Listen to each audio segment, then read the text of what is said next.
From the Republic of Burkina Faso, we have the President of the Judicial Chamber of the Supreme Court, Honorable Justice Jacqueline Kabore.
From the Republic of Niger, we have judges of the Constitutional Court led by Honorable Justice Amadou Mahaman. From the Judiciary of the Republic of Sierra Leone, we have Justice of the Supreme Court of Sierra Leone, Honorable Justice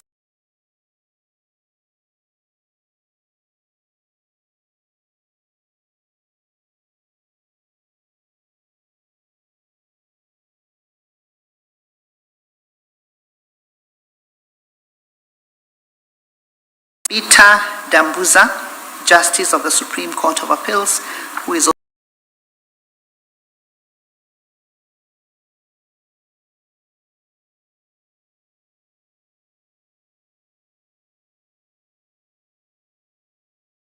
we have Chief Justice, Honorable Justice Chan Madut Paul-Ping. From the Republic of the Sudan, we have Judge of the Supreme Court, Honorable Justice Hatim Abdul Rahman. From the United Republic of Tanzania, we have Chief Justice, Honorable Professor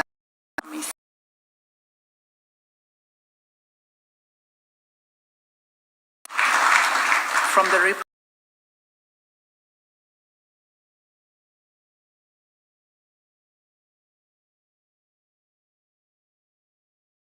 President of the Judicial Chamber of the Supreme Court of Togo is Honorable Justice Owin Dolo Alphonse.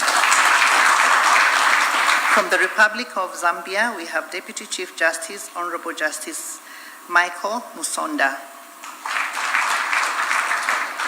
From the People's Republic of Zanzibar, we have Chief Justice, Honorable Justice Abdallah Hamis Ramadan.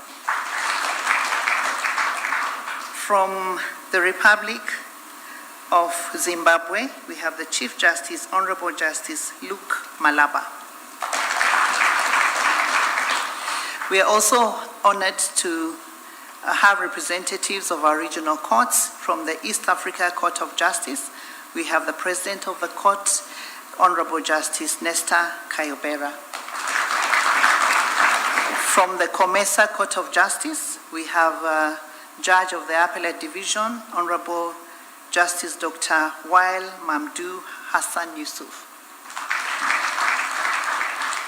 We are also honored to have Honorable Justice Antonio Benjamin, all the way from Brazil. He serves as Judge of the National High Court of Brazil. On the sidelines, Your Excellency, the Chief Justices and heads of delegations will hold the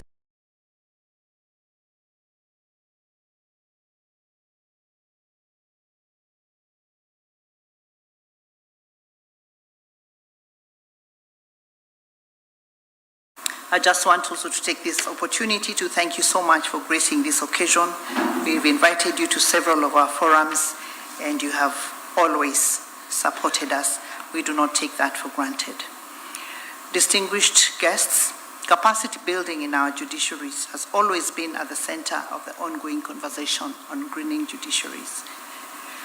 The regional symposia on greening judiciaries in Africa are organized by the Africa Judicial Education Network on Environmental Law, which was established in 2017 to enhance matters environment.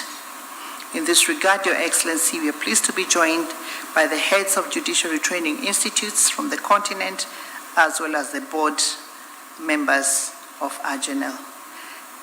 At this juncture, with your permission, may I now invite Honorable Justice Nambita Dambuza, Judge of the Supreme Court.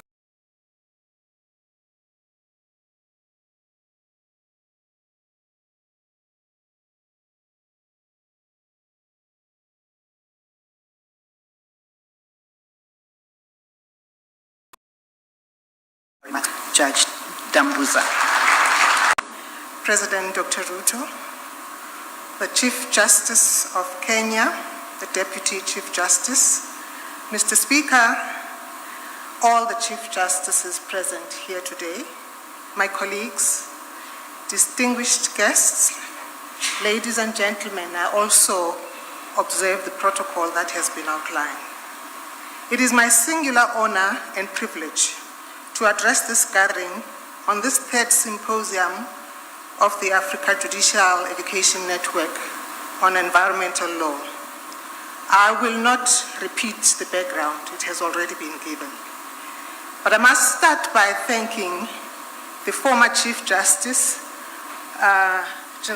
Judge Maranga, who made the initial undertaking to host us here in Kenya. And then I also thank the current Chief Justice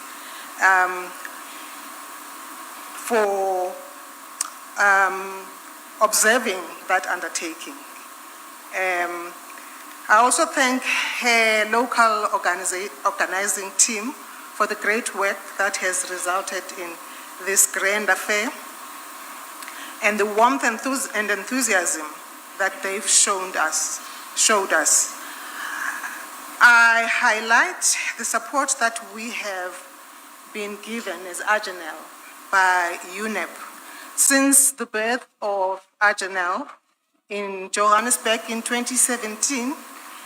And I want to specially mention Ms. Elizabeth Marema, who I thought when I saw her that the stars are aligned, because she was specifically, she's the mother of AJNL. Together with our own Dr. Khumulimo Mshweu, I think the both of them and the other Judicial Education Institute heads that started this journey in 2017 in Johannesburg. Every 2 years we convene like this, although we were distracted for a moment by COVID. We convene like this for the same reasons that other professionals and experts in other fields of service do from time to time. To evaluate the progress on the work that we have done on our mandate, to refresh and to determine areas that require focus, rearrangement, and realignment of priorities. We have just witnessed Tropical Cyclone Freddy pounding Madagascar, Mozambique, and Malawi. It is described as the longest lasting cyclone at just over a month long and one of the deadliest. It follows many that we have witnessed in the recent past. On the other hand, many parts of our continent, including Kenya, continue to experience crippling drought. I'm glad to say that we brought the rain yesterday when we got here. So the ravaging impact of climate change in our communities cannot be overstated. It is plain for all of us to see. Ordinarily, judicial officers do not take initiatives to act on their personal observations, but we cannot feign ignorance to the devastation that we witness. It is our responsibility to play our part, to inform ourselves, to listen carefully to the opinions and advice of experts, and to interrogate deeply the legal instruments available to us, to interpret and apply them to find solutions to disputes placed before us.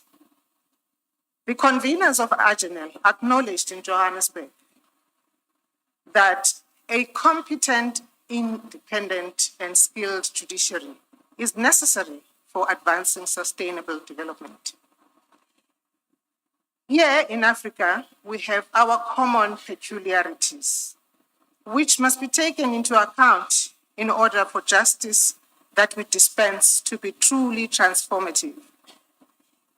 Internationally, institutions such as the IPCC, Intergovernmental Panel on Climate Change, the Conference of Parties, better known as COP, were set up to deal with climate change by facilitating development in areas of scientific and other research. Although not all African regional law and sub-regional law explicitly regulates climate change, we do have several African agreements which do speak pertinently to the climate change phenomenon. As far back as 2002, the Constitutive Act of the African Union expressed as one of its objectives the organization and promotion of sustainable development. So did the new Partnership for Africa, otherwise known as NEPAD, in highlighting the environment as one of 6 sectoral priorities. Its natural resources program was intended to play the important skills enhancement that is necessary for adaptation mitigation, technology improvement, and finance in order to combat climate change. However, those alone have proved not to be enough. The battles relating to climate change have started to trickle into our judicial institutions, although at a slower pace than the rest of the world. All indication are that that trickle of climate change litigation is likely to increase, and soon. And so, even within the context of less than comprehensive regional climate change specific legislation, we need to consider the instrument at our disposals to advance the goals set in climate change policies by our African legislatures. Courts do have the capacity to shape jurisprudence in such a manner that it accommodates specific change narratives. Of course, we must be mindful that jurisprudence must be founded on existing law, and that judicial officers are not experts in matters of science and broad and complex policy regulation. We must continue to pay fidelity and respect to the principle of separation of powers.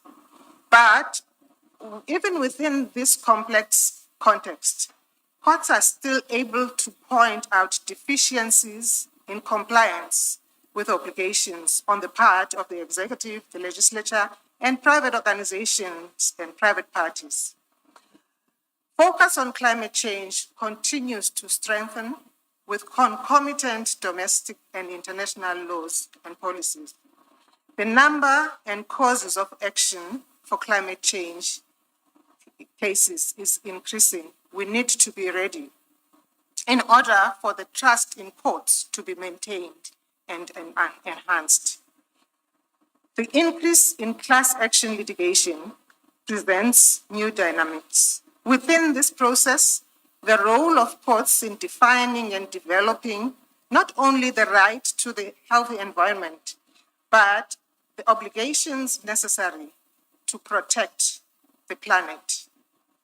Our role is rapidly evolving. Judges must be adequately capacitated to adjudicate complex climate change disputes. As we engage in our deliberations, it is important that in order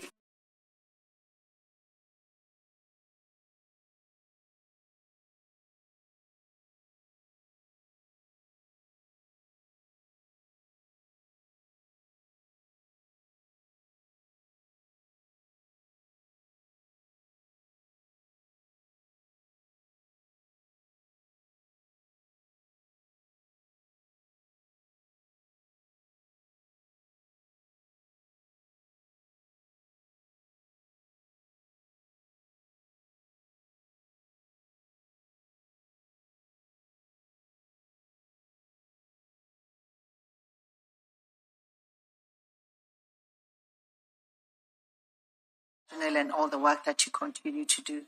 My apologies, I recognize the Chief Justice of the Republic of Ghana, Justice Anin Yeboah, who is effective and relevant. May I also recognize the presence of the Cabinet Secretary, Environment and Forestry, Honorable Soipan Tuya, who's with us here. Thank you.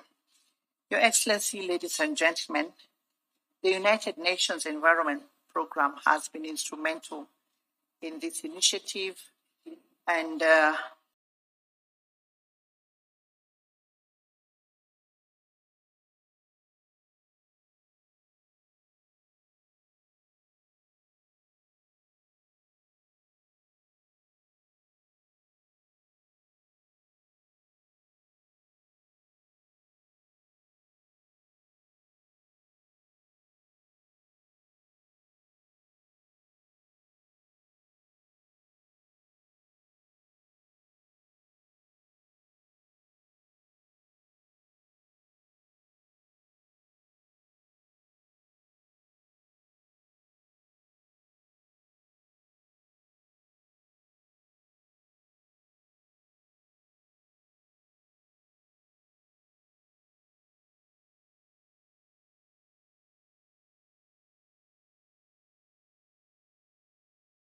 To the Thank you very much. President of the Republic of Kenya, His Excellency Dr. William Ruto. Shikamoo Mheshimiwa. Chief Justice, President of the Supreme Court of Kenya, our host, Honorable Justice Martha Koome. Excellencies, esteemed Chief Justices, Supreme Court judges, and magistrates, Justice Nambita Dabuza, President of AGEL, members of AGEL or Africa Judicial Education Network on Environmental Law and Judicial Institutions, distinguished participants, all protocols observed, ladies and gentlemen. Republic of Kenya, His Excellency William Ruto, I applaud your presence in this symposium on environmental sustainability, a core mandate of the United Nations Environment Programme, and one of the principal pillars of the Sustainable Development. I applaud the Republic of Kenya for its commitment to fighting for and protecting environment, the core of our life. I thank the Judiciary of Kenya, headed by the Chief Justice, Honorable Martha Koome, for graciously hosting this third regional symposium on greening the judiciaries in Africa and the third General Conference of Africa Judicial Education Network on Environmental Law, AGEL. I also recognize the efforts of the organizing committee that has worked tirelessly to ensure the symposium is well planned and hosted. It has already been described, this had been a journey from South Africa to Mozambique, and now we are in Kenya. The baby was nurtured, has grown, and now it has fit. To the Chief Justices, the President of the National and Regional Courts, and the representatives from Africa, it is noteworthy that you are willing to partner in promoting this Greening the Bench initiative with a common goal to improve the adjudication of environmental disputes. Excellencies, esteemed participants, climate change is a constant threat to the world and the African region.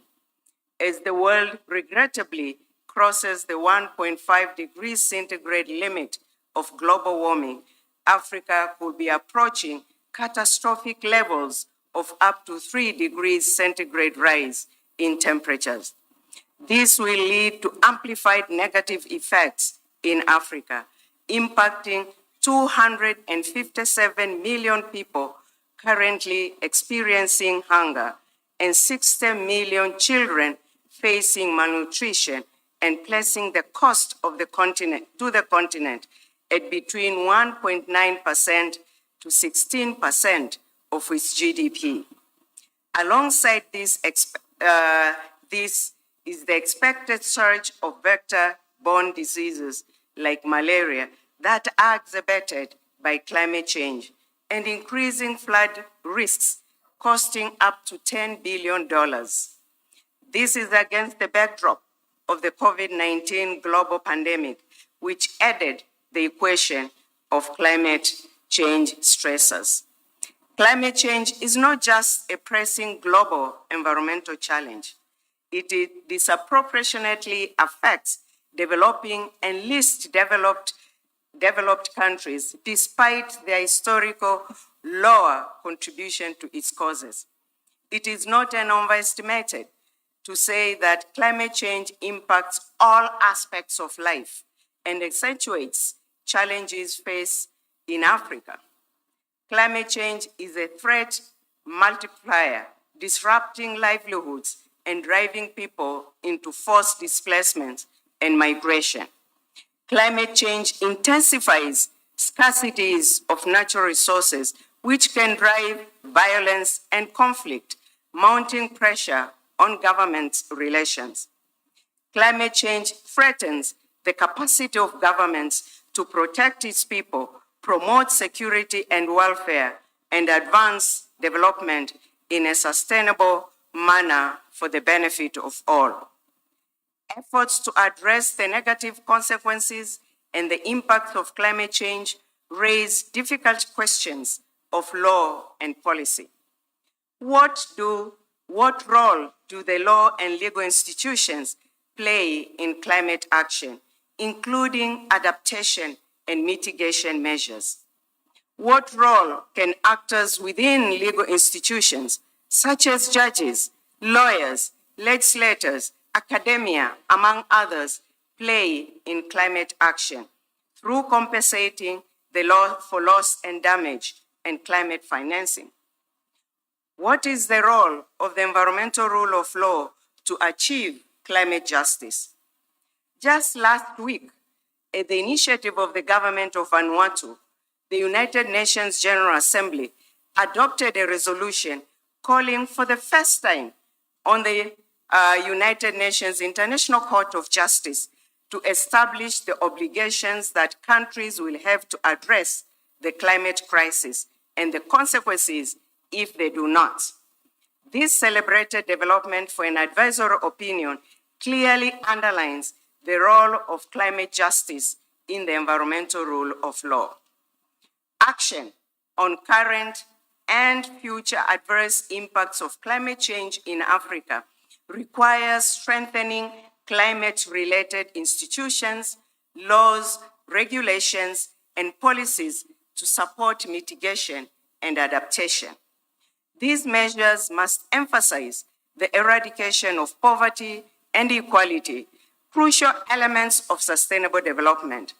The role of the judiciary is critical, calling on the judiciary to keep abreast of the emerging trends and to be equipped with the legal and scientific knowledge and the tools to adjudicate on climate cases. There is promising action in Africa, showing where the region can contribute to action on climate change through the environmental rule of law.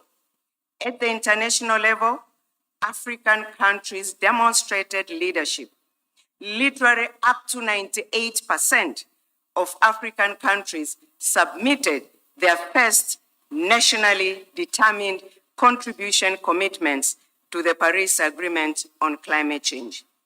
Over 80% of the African countries have submitted their updated nationally determined contributions. This makes Africa the continent with the highest compliance rate to the Paris Agreement requirement. African countries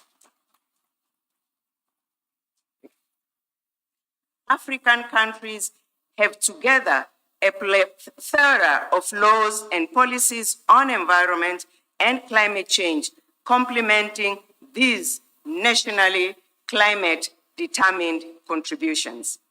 At the regional level, the African Union has a climate change strategy for countries to strengthen local laws and policies. And at sub-regional levels, regional economic commissions likewise have climate change policy frameworks, like the East Africa Climate Change Policy Framework. Many countries still have gaps and barriers in their legal and institutional frameworks, which limit their ability to effectively implement the climate-related policies. Despite this, there are many opportunities for climate change mitigation and adaptation, including under finance for sustainable development and green growth. To access these opportunities, countries need to adopt country-driven approaches supported by the multilateral regimes. Such approaches must be based on domestic priorities, possibilities, and capabilities. Excellencies, looking ahead, a notable area of progress at the international level that can drive discussions on regional implications emerged at the 27th Climate Change Conference in Egypt last year in November, where states reached a historical breakthrough in efforts to help vulnerable countries deal with loss and damage from the impacts of climate change. A fund was established to aid countries facing severe damage for climate change. However, countries and the judiciary need to help and support to be able to measure the loss and damage, to be able to benefit from this fund when it's fully operational. So the big question now is, how can this be turned into substantive, inclusive investment that can ensure a just transition for African economies? Through a low-carbon, climate-resilient development pathways. For this, the judiciary's role in a whole-of-government approach for implementing actions, including of loss and damage, and towards a just transition becomes critical. Excellencies, 4 years ago, the idea of collaborative platform for the judiciary in Africa on environmental compliance and enforcement was just a vision. At that time, and in most judicial training institutes in Africa, the status of environmental law training for judicial officers was ad hoc, expensive, and unsustainable. UNEP had the pleasure and was tasked with the challenge to assess the effectiveness of environmental law in Africa through the eyes of the judiciary. In response, we embarked on a journey together with the partners, together with yourselves, the judiciaries, to establish a sustainable network that integrates environmental law and adjudication in judicial institutions to enhance the effectiveness of environmental adjudication. Fast forward to today, the initiative to establish the network has grown in leaps and bounds. The African Judicial Education Network on Environmental Law is convening its third symposium and the third Greening General Meeting. From one of the pioneer initiatives of this initiative, I'm proud of the achievements of all the stakeholders that have played a part in this journey. The United Nations Environment Programme will continue to work with you, the judiciaries and judicial institutions, to further this vision.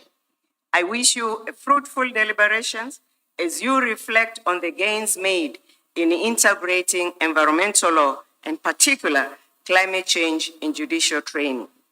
As you map the way forward through developing solutions to promote adjudication of climate cases, I hope this forum can propose actions to promote the environmental rule of law towards achieving environmental dimensions of sustainable development. Thank you very much.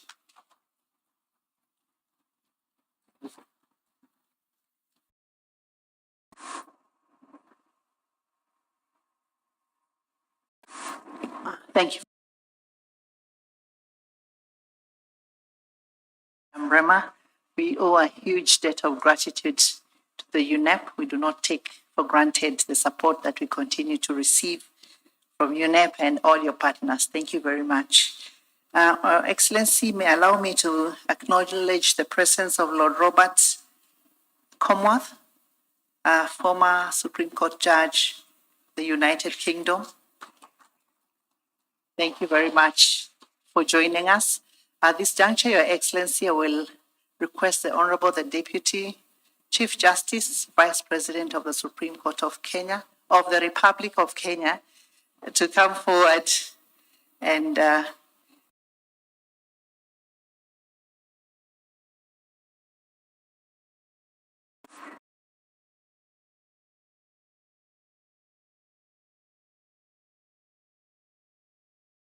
remaining part, the next part of the program. Honorable Philomena.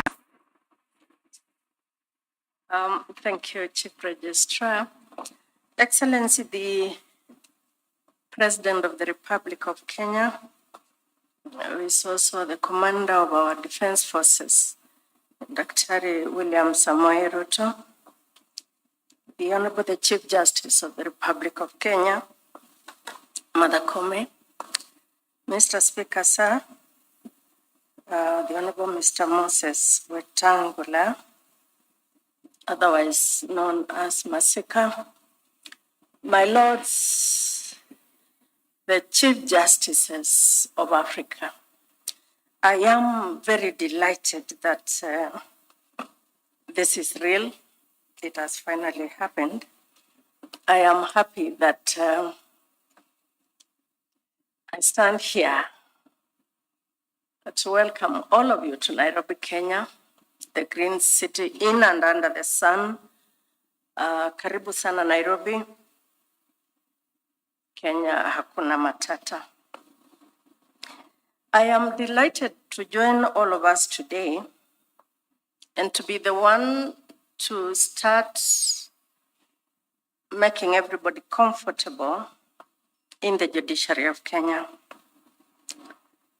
It's not lost on any of us, particularly those of us of judicial minds, that this is an extremely important conference on strengthening the capacity of judiciaries across the region in addressing the intersecting and global environmental crisis that is the environmental degradation, biodiversity loss, and climate change. Judiciaries have an important role to play in strengthening the domestic, regional, and global legal framework. And so those of us from the judiciary are here to learn, to green our judicial minds so that our jurisprudence on the environment is sufficiently greened so as to tackle climate change and other effects on the environment. Our approach must be collaborative and our solutions contextual yet integrated.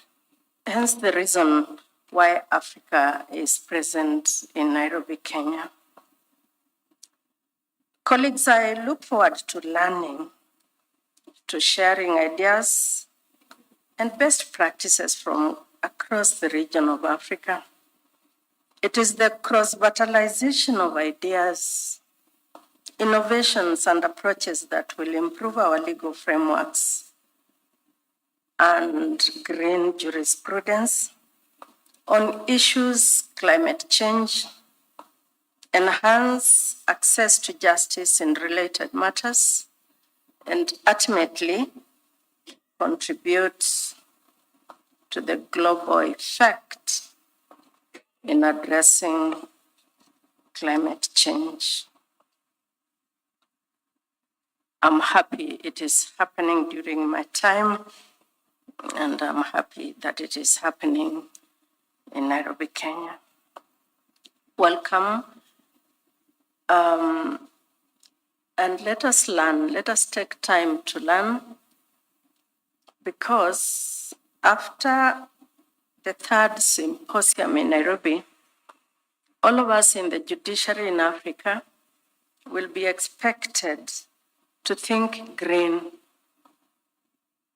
to think climate change, to think how to stop the adverse effects of misbehaving on the environment. It is my privileged honor to invite Mr. Speaker, sir, the Speaker of the National Assembly of Kenya, to address us, and thereafter, please take the opportunity to invite my Chief Justice to speak to us, and thereafter we proceed. Asanteni sana.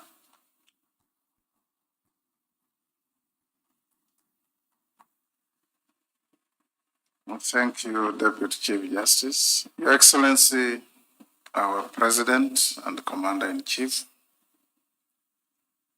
my Lord Chief Justice of the Republic of Kenya and other law lords present, our Attorney General, our ministers present, ladies and gentlemen, mine will be very brief. When you talk environment, sometimes you want to talk from your heart. Everywhere you go in our villages, our grandmothers, our elder citizens have a very common talk that it is not and has never been like this. They'll tell you when we settled here, this was a forest and you see no tree around. They'll tell you when we settled here, there was a spring down there and there's no spring today. They'll tell you it was very difficult to cross that river to go to the other part of our land, and there's no river. That is the change of our environment. Permanent rivers are now seasonal. Forests have been destroyed to a level where there are now arsals. And above all, the diminishing rain pattern is a worry to all of us. So when the judiciary comes together to think green, to think environment, it is very encouraging to many of us. I believe, Chief Justice, you invited me here to give you an assurance that any legislative proposals that comes to Parliament on many matters, but particularly on environment, will be given top priority.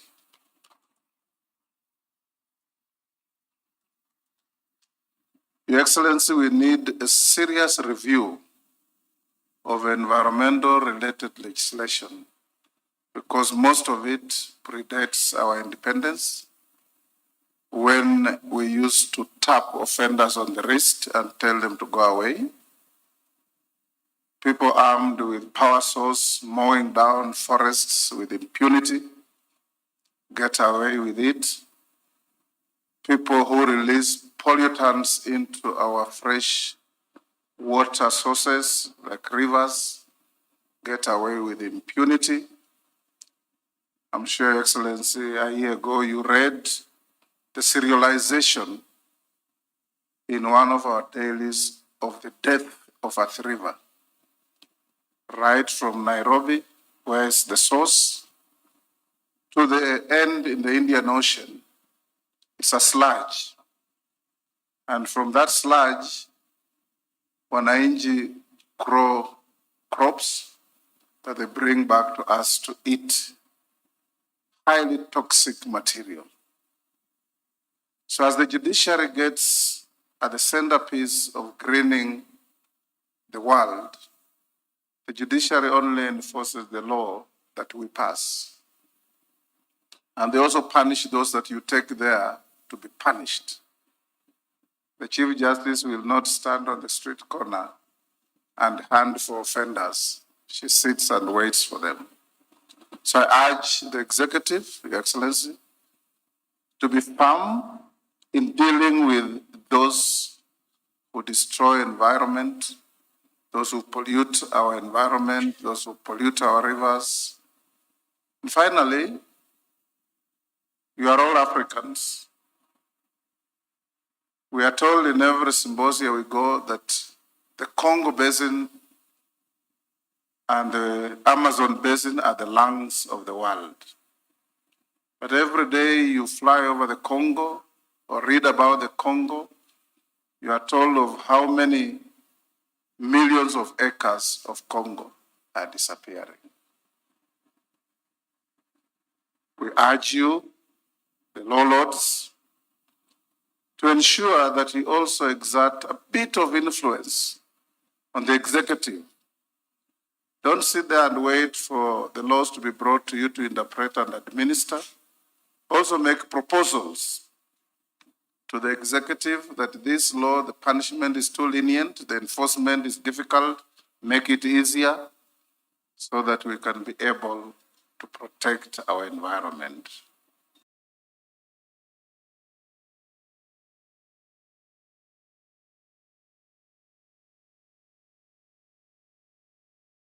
For announcing that Kenya is going to a positive step.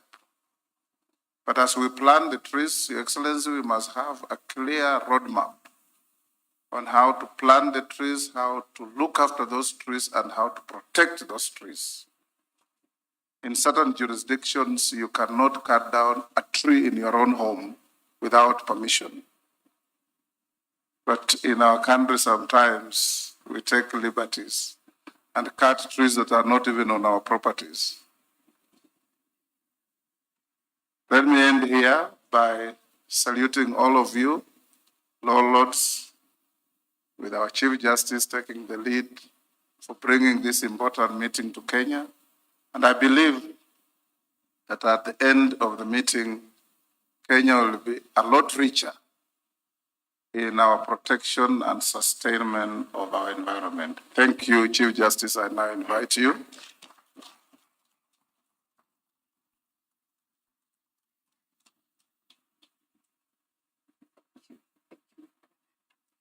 Thank you very much, my brother, the Speaker of the National Assembly, Your Excellency, the President of the Republic of Kenya, Dr. William Ruto. I've already recognized the Speaker, the Honorable Chief Justices from the various jurisdictions present here this morning, the Deputy Chief Justice, Cabinet Secretary, and the Attorney General, all the judges from various jurisdictions present, Your Excellencies, judges, very distinguished ladies and gentlemen, good morning. Indeed, it is an honor and a great privilege for me to stand before you today and welcome you to Nairobi, the green city in the sun. But before I speak, I wish to recognize the former two Chief Justices, the Honorable Professor Willy Mutunga, our first Chief Justice under the Kenya Constitution, and the Honorable Justice David.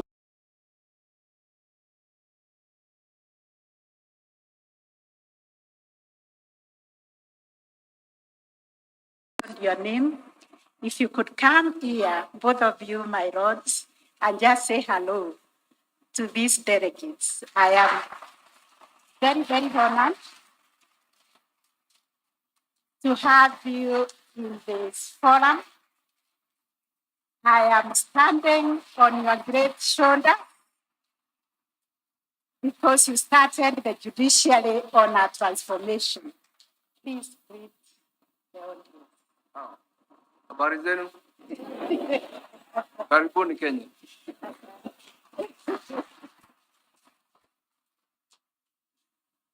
Your Excellency, the President of the Republic of Kenya, the Chief Justices here present, and all the dignitaries, ladies and gentlemen, good morning. It's a great pleasure to be with you here.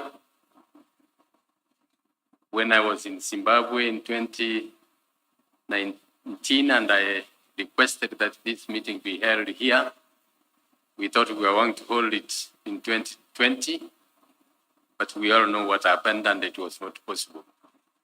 I'm happy if just that at last it is come and they've been able to host this meeting here. We are delighted to have all of you here. May God bless you. Thank you. Thank you, my brothers. I stand on their broad shoulders because they set up the judiciary transformation framework that set us on the path of ensuring that we create a very strong, independent judiciaries. When I became the Chief Justice, we agreed we continue on that trajectory, and the only diversion I took is that I am a woman, I wear shoe number 5, and they are high heels. I warned myself not to walk in their shoes, but to stand on their shoulders, which is the framework that they established. Thank you very much, my brothers. As we gather here, we are not lamenting. We as Africa, we are solidifying our voices to say that we will firmly protect our environment because it affects us, and we have the responsibility to own it and care for it for the future generations. Thank you, Honorable Speaker, for speaking from your heart, because I think we need to simplify this message of environmental protection.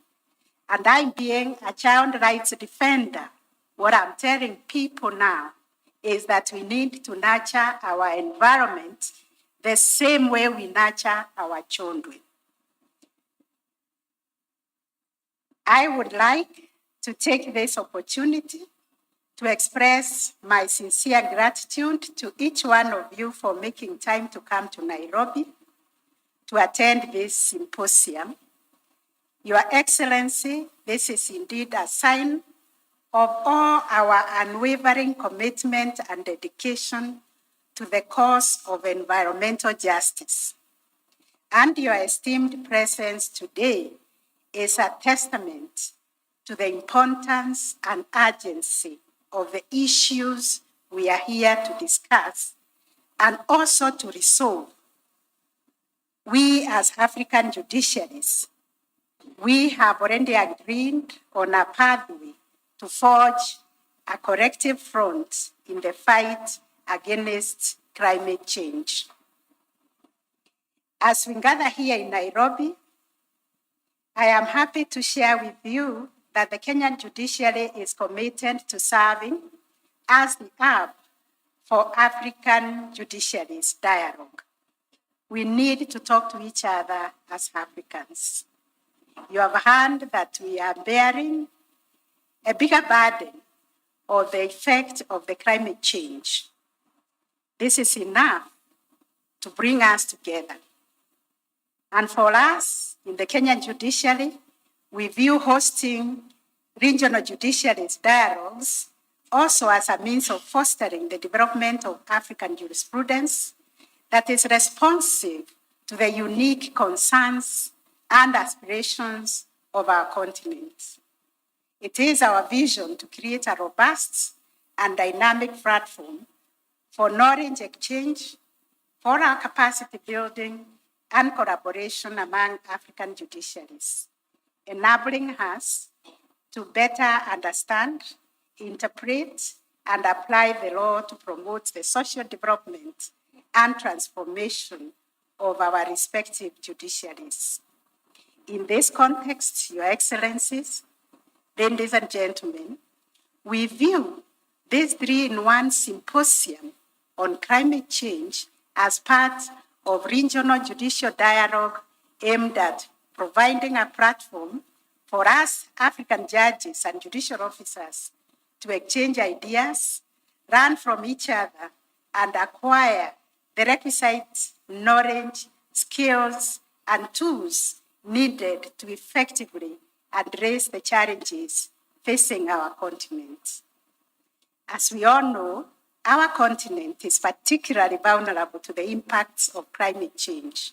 Our people, our economies, and our natural resources are all at risk as we grapple with the devastating consequences of rising temperatures, erratic weather patterns, and loss of biodiversity. It is within this context that our courts must play a decisive role in driving the adaptation, mitigation, and resilience building efforts required to combat climate change and to secure a sustainable future for our people. Indeed, our courts are the guardians of the rule of law and protectors of the constitutional rights, including the fundamental right to a clean and healthy environment. As judges, we have unique responsibility of interpreting and applying the law in a manner that promotes environmental sustainability, social equity, and intergenerational justice. This requires us to be bold, to be innovative, and proactive in our approach to environmental litigation, ensuring that our decisions and judgments contribute to the realization of a greener, more resilient Africa.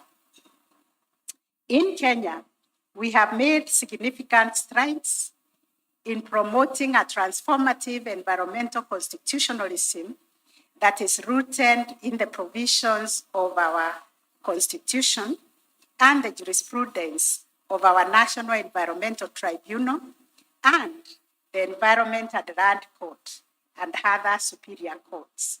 Our courts have played a critical role in advancing environmental justice in Kenya by interpreting and applying the Constitution and other laws in a manner that promotes sustainable use and management of our land and natural resources. But moving forward from this symposium, we are saying we need to work with everybody else and also build their capacities and build their awareness about environmental protection.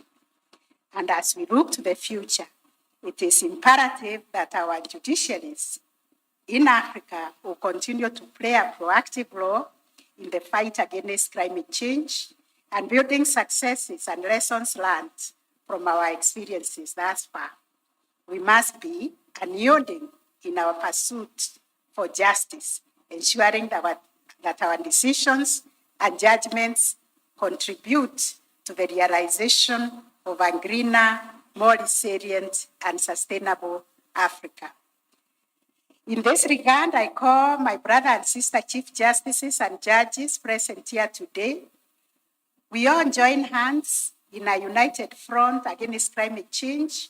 We leverage on our collective wisdom, expertise, and our power of convening others to develop a jurisprudence that is uniquely African and responsive to our shared concerns. Let us collaborate, let us learn from one another, and share our experiences as we work together to build a brighter, more sustainable future for our continent and our people. Your Excellency, ladies and gentlemen, as I conclude, allow me to reiterate that as guardians of the rule of law and the protectors of the constitutional rights of our people, we have a unique responsibility to ensure that our decisions and judgments contribute to greener, resilient, and sustainable Africa. Let us seize this moment to reaffirm our commitment to the cause of environmental justice and to pledge our unwavering support to all the efforts that have been put together by our respective judiciaries in combating climate change. Together we can make a difference, and together we can build a brighter, more sustainable future for our continent and our people. I wish you all a very, very fruitful and enriching symposium, and I am confident that our deliberations in the next few days will yield meaningful insights and lasting partnerships that will serve to strengthen our collective resolve in the fight against climate change. Once again, Your Excellency, I extend a very, very warm welcome to our guests to Nairobi and pray that our shared efforts in pursuit of environmental justice will bear fruit for generations to come. And now, ladies and gentlemen, Your Excellencies, my lords and ladies, please join me as I welcome His Excellency, the President of the Republic of Kenya, to address this gathering and officially open the symposium. Welcome, sir, to come and address.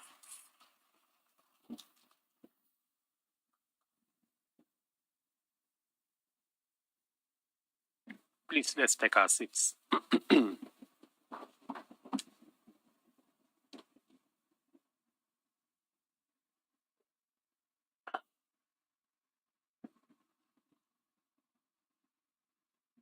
Madam Chief Justice and President of our Supreme Court, Madam Deputy Chief Justice, Chief Justice Emeritus, the Honorable Willie Mutunga, and the Honorable David Maraga, Chief Justices from various parts of our continent, judges of the Supreme Court, distinguished judicial officers from different parts of our continent, ladies and gentlemen, and our visitors, good morning and welcome. Welcome to Nairobi and welcome to Kenya. I join Madam Chief Justice for the convener of this symposium in welcoming you to both Nairobi and Kenya. Let me volunteer some information about Nairobi and about Kenya. About Nairobi, this is the city that has a national park within 10 minutes from your hotel. So you may find some lion or cheetah because sometimes they escape from the national park. Please be careful because they are not domesticated. Welcome to Kenya. And again, on this one, I speak with the authority of a scientist, being a scientist myself, that science has proved that Kenya is the cradle of mankind.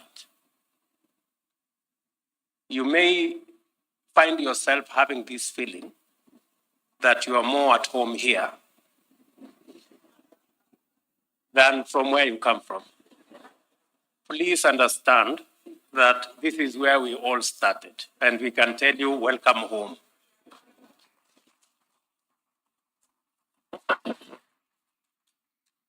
And it is inspiring to be here to witness Africa's judicial leadership as you mobilize your judicial authority, intellectual power, and moral commitment to intervene in our generation's defining struggle. I am highly encouraged to note the depth of thought in your appreciation of the existential magnitude of climate change and of the imperative for urgent action by all stakeholders anchored on common institutional coordination. Although climate change is a universal existential threat, there is good reason for Africa's institutions and leadership to drive the agenda of mitigating its effects and eliminating the human activity that is driving it. The first reason is the fact that Africa is by far the least polluting continent, yet it is by far the most adversely affected by climate change. The entirety of industrial and economic activity from all of the continent's economies contributes less than 5% of the global greenhouse gas emissions. These emissions are the cause of a steady and dangerous rise in global temperatures, which have resulted in the extinction of plants and animal species, rise in sea levels, disruptions in climate patterns, drought, and desertification. The brunt of these adverse effects and impacts has been borne by vulnerable African populations residing in less developed parts of the world. Droughts are more frequent and more severe. Our region has undergone a 5-season-long drought, which has decimated domestic and wild animal populations, wiped out food crops, disrupting and threatening the lives of millions of people. Water stress caused by climate change has been devastating, both directly and as a driver of conflict over water and pastures. Poverty has been exacerbated by loss of livestock, which forms the mainstay of pastoralist economic livelihoods, and massive crop failure, which weakened the foundations of farming economies. In addition to drought, African populations are experiencing floods, heat waves, and outbreak of climate change-related diseases. African livelihood, security, and development is in danger and will remain at stake unless we collectively wage aggressive combat to reverse the situation through policies and other institutional action to implement mitigation, enhance adaptation, and build resilience. The looming climate disaster is particularly tragic for Africa, which is entering a new, promising era of peace and prosperity as the continent of the future. Many vital indicators have found that indeed Africa is rising, powered by its youthful population, energy, resources, and hope. It is important for Africa to undertake concerted action to win the war on climate change because it is disproportionately affected by its adverse impacts, and also because global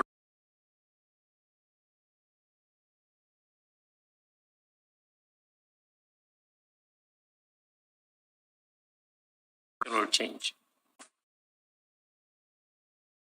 of the future, but as the world's green economic superpower.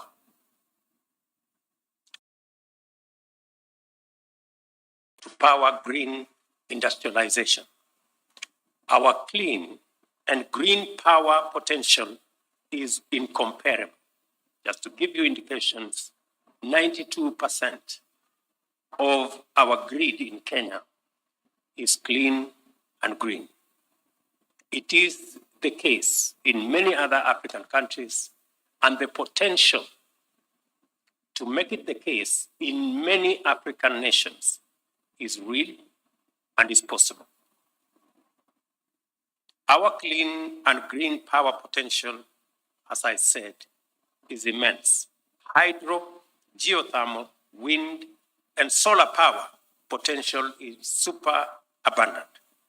The mineral resources needed for green energy technology also exists plentifully in our continent. We are the world's youngest continent, with a mean age of 25 and growing younger every year. Our people constitute a 3 billion strong market and a pool of skilled, motivated, and capable workforce. Future global sustainability will depend on a robust engagement with Africa in many fundamental ways. The world knows this, and African institutions and stakeholders must be ready for this engagement. And that is why this symposium is very important. I am very proud of the firm commitment demonstrated by the African Union in this matter. At COP27, which was held last November in Sharm el-Sheikh in Egypt, Africa's voice was clear.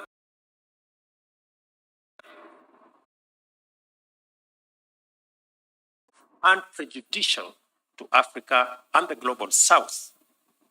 Climate change has brought home that fact in sobering detail.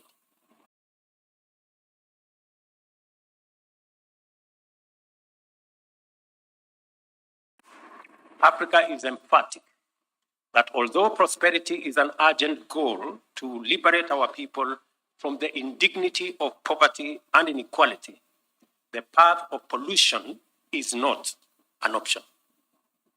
The African Union prefers a more ecologically responsible industrialization, one that promotes multi-sectoral climate resilience in agriculture and food systems, water resources, energy, transport and infrastructure, among others. We also insist quite firmly that international development financing must be more appropriate for the needs of our existential moment in terms of how much resources is accessible, affordable, and adequate. In February, I was encouraged to witness the impressive level of activity accomplished by African group of negotiators, especially at COP27, as well as the various African climate change initiatives. The Committee of African Heads of State and Governments on Climate Change, which I chair, also coordinates various African climate change commissions that are doing extremely important work in many regions of our continent to implement the Africa climate change and green recovery agenda. I'm also honored to lead Kenya's participation in these regional, continental, and climate actions. It is a privilege to join our African brothers and sisters in this good fight and make our contribution to the defining struggle of our generation. Africa is alive to the imperative of this moment in a way that is simply inspiring. I will share with you Kenya's experience of this journey so far. From the very inception, our aspirations for economic development and shared prosperity has been inextricably tied to a firm commitment to environmental sustainability. In my earlier statement, I did paint the picture of where we are as a continent. I mean, the power of industrialization, that has been premised on fossil fuels, despite its adverse effects, is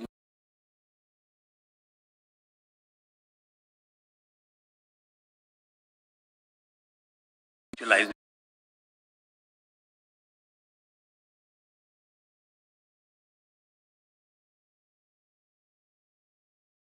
the world so far.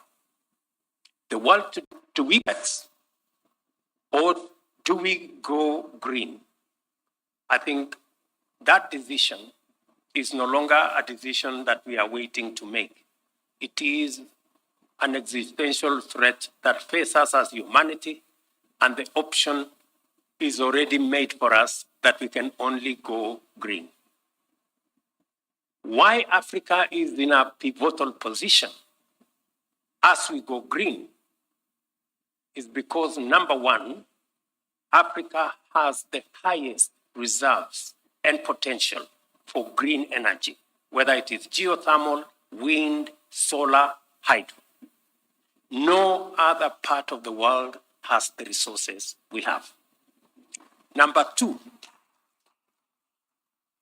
we have the resources in our continent, the mineral resources, the natural resources, for green energy technology. Number three, we have the greatest potential for green sustainable agriculture and food production because 2/3 of the world's uncultivated arable land is in Africa. And number four, we have the youngest population, energetic, innovative, creative. And in any case, 1/4 of the world's population will live in the African continent by 2050. So if you are looking for the people to work for this globe, for humanity, whether you like it or not, they will be in the African continent. Forget about the small migration that is happening now from Africa. Shortly, I promise you, the migration will be in the opposite direction. Very shortly. The only thing that stands between us and the huge we have in this continent. Now, I want to encourage you as Chief Justices of our continent, the only thing that stands between us and this huge potential is a financial system that was designed to serve a different time.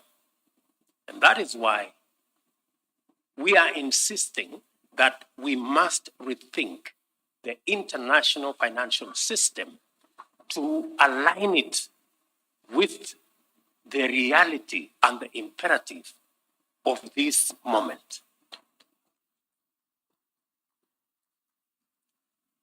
It is not sustainable anymore for us, the IMF and the World Bank and the International Financial Institution in its current configuration. And we are not saying we want an international financial system that is favorable to Africa. No. We want an international financial system that is fair to everybody. Having a fair international financial system is not asking for too much. I think it's just asking for what is fair. We want to access development resources at the same rate as everybody else is. It is a fallacy for anybody to imagine that it is possible to grow any part of the world to the exclusion of any other part of the world. Because whether we like it or not, we share this globe. And if today anybody imagines that climate change is affecting the global south more than the global north, it won't be for long.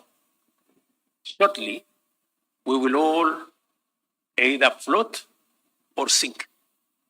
So the sooner we have a fair international financial system that makes it possible for us as humanity to exploit all the resources available to us in a sustainable manner, the better for all of us as humanity. We get ourselves.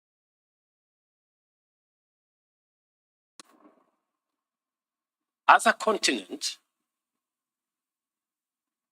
we want to have a conversation that is balanced. Even as we demand for a fair international financial system, Africa will be coming to the table with our assets. We will not be coming to the table in any other manner. We will come to the table with our assets. We have tremendous renewable energy resources that can power green industrialization, green sustainable agriculture.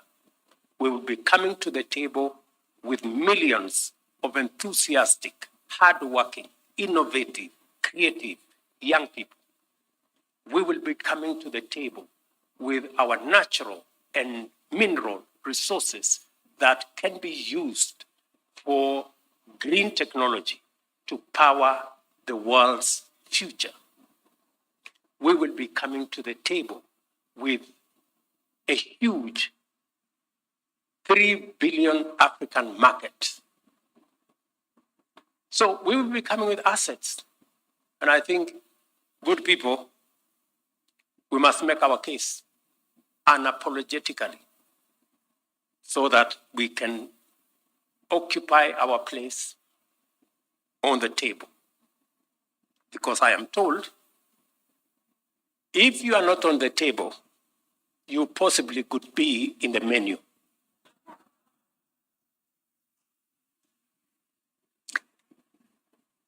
The commitment by the people of Kenya goes further and deeper. When we enacted a new constitution in 2010, we placed the environment at the foundation of our normative and institutional architecture. The fourth paragraph of our constitution's preamble states that our respect for the environment and determination to sustain it was one of the motivating premises in enacting our constitution. Article 42 entrenches a clean and healthy environment as a fundamental human right, while Article 67 and 70 set out the framework for the enforcement of environmental rights and obligations. Once we enter the domain of rights and obligations, the respective mandates of the three arms of government automatically follow. Article 21, the state is required as a fundamental duty to take legislative, policy, and other measures required to actualize these rights. Because of the centrality of land in economic and social and cultural and environmental discourse, the Constitution institutes a robust framework for land and environmental governance with a dedicated constitutional commission and the consequential establishment of the Land and Environment Division of the High Court. The court adjudicates matters related to land, including natural resources and environmental sustainability. As a matter of national policy, Kenya has been involved in environmental diplomacy since the early years of our republic. At the famous Stockholm Conference in 1972, my predecessor and all of us, we impressed on the United Nations for the need to have a dedicated multilateral environmental agency and lobbied to host it in Africa. As a result, the headquarters of the United Nations Environmental Program, UNEP, is based here in Nairobi. it means it remains the only UN global headquarters in the global south. And for your information, the largest. In 1992, Kenya called the world's attention to the emerging threat of depletion of the ozone layer by toxic emissions and to the buildup of greenhouse gas emissions, which posed dangerous consequences on life on Earth. Today, we remain strongly committed to our national tradition of championing ecological responsibility throughout the world.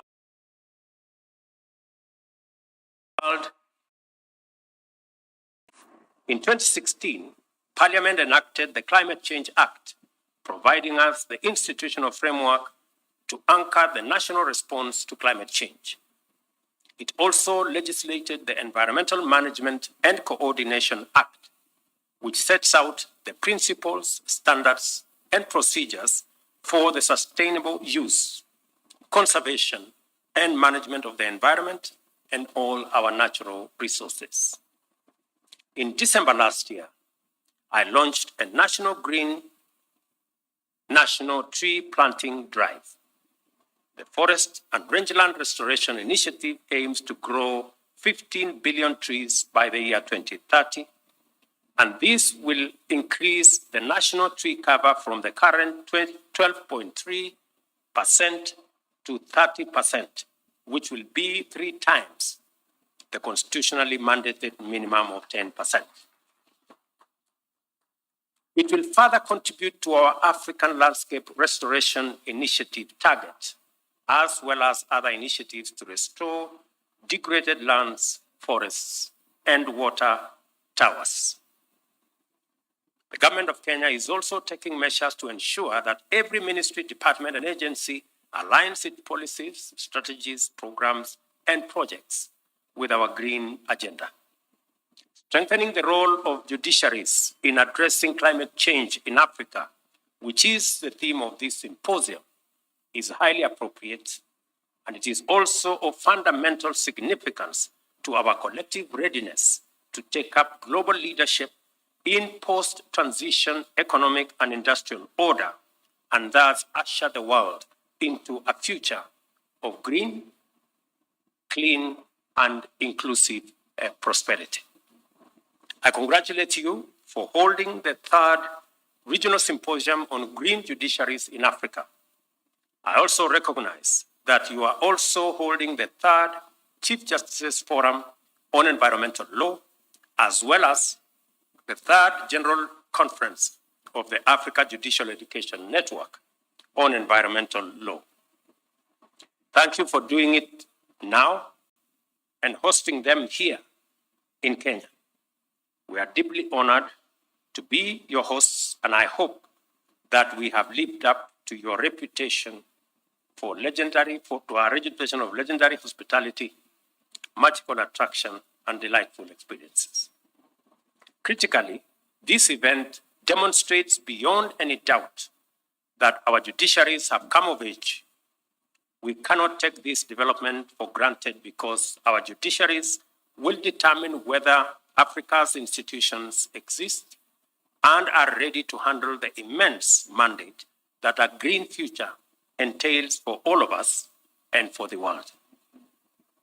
Claims, disputes, standards, rights, and responsibilities related to the use of land and natural resources, the institutional framework for financing climate change, carbon trading and exchanges, and transition management frameworks are only some of the areas in which our judiciaries are going to be involved.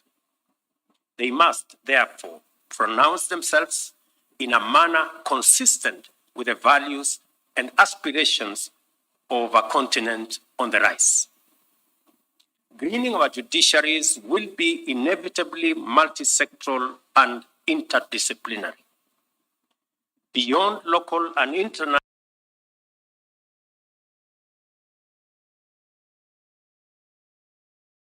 trade and economic law, our judiciaries must be exposed to carbon markets energy, and infrastructure, just to mention a few. To fully play your part in arbitrating and auditing Africa's aspirations to lead a new industrial revolution, our judiciaries will have to collaborate across the length and breadth of our continent, engage with diverse knowledge domains, and interact with numerous sectors. They should also formulate a unified understanding of sustainability as the guarantor of prosperity, peace and security, ecological integrity, and human well-being. Your decisions will matter a great deal. They will shape climate governance and enhance environmental justice by promoting accountability for environmental harm and facilitating collective action by all stakeholders. A few days ago, the UN General Assembly passed a resolution that the International Court of Justice renders an opinion obligating the world's biggest emitters to take responsibility for their actions. I equally challenge our judiciary to be and develop jurisprudence that will enhance climate action based on the polluter pays principle.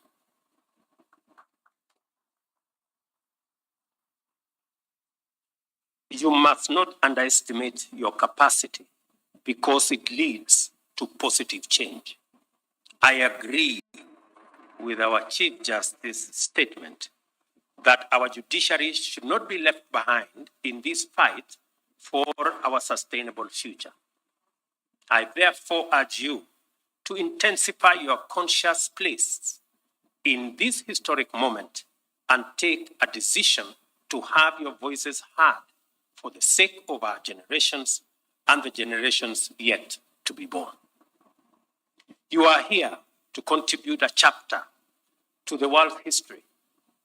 I encourage you to proceed and write a fresh chapter of African resilience, sustainability, and global leadership in a new green industrial age.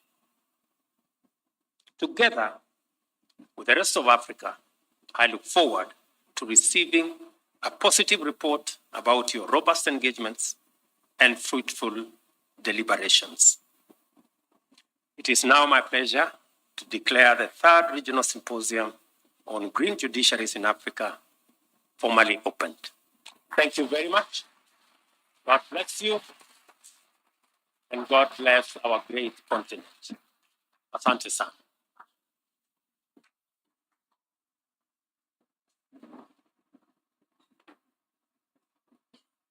Can we just have one more warm applause for our President, Your Excellency? Thank you for those wonderful words. We only have two things we'd like to do in this program as we wind up. One is to finish off with the national anthem. Then we have some pictures we'd like taken, and your lords and Lady Justices, kindly, I request that I guide you on the photos. The third thing will be lunch. Of course, after such a wonderful speech, it would be nice to have something in our stomach. So we'll start with the national anthem, then I'll guide you on how we're going to do the photographs. We'll take them out there. We've arranged somewhere, but kindly allow me to guide you on how we'll exit so that we'll do that decently and in order. But we start off with winding up with the national anthem.